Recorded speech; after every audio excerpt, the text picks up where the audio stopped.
I can't remember. My mind right now, I can't understand time. I don't comprehend this passage. But it was some few weeks or months ago. I don't know. But some individuals in the first responder community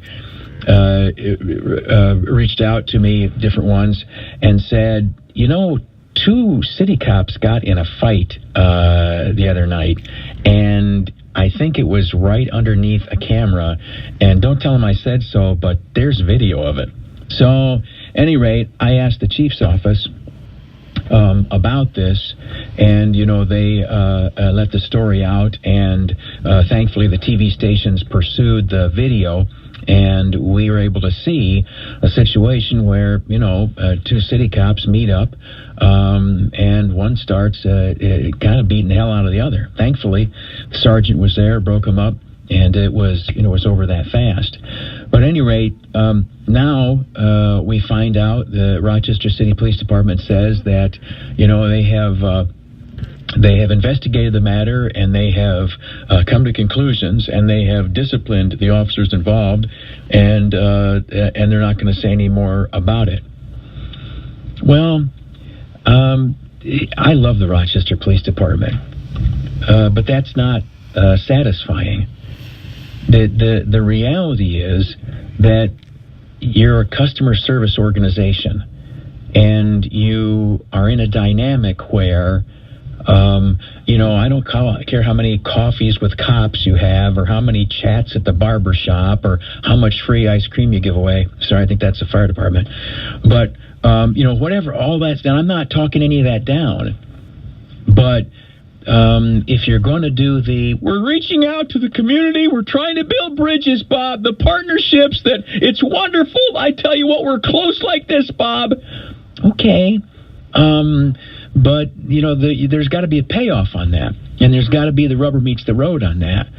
And I'll be honest with you, when something like this happens and you don't tell the people what discipline was handed out, you build distrust in your institution. Because here's the thing, if you remember, when this happened, the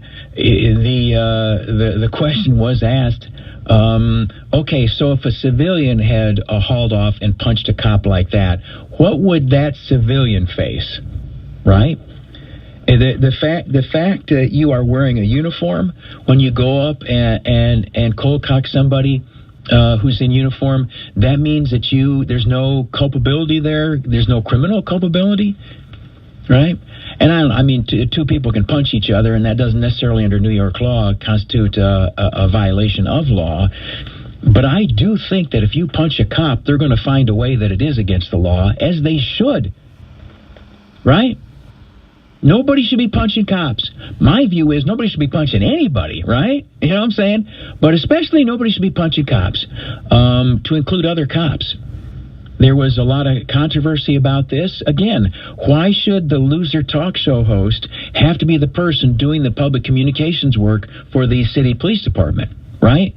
When you're upfront and transparent, I don't have to come knock on your door and ask you about the stink. You step out on the sidewalk and said, listen, we had a problem. Here's what occurred. Here's what we're doing about it. And just so you know, here's what happened, and we're sorry, and we're going to do better, and we're going forward.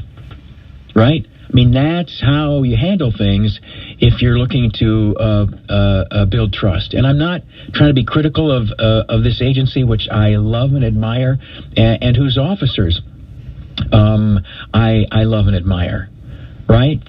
But, when you didn't start it the right way, and then when you come around and you don't end it the right way, that's not a win. That's not a win. And so, politely, to the Rochester Police Department, by which I mean to the chief and to the mayor, you've got to say, right? And we'll trust your judgment. If it is, well, we gave him a lecture, okay. If you're the boss, I'm not the boss. But there's got to be something. You got to tell us. You got to finish the story. Don't leave me hanging. People don't like to be hanging. That's not a matter of curiosity. That's a matter of accountability. And accountability exists.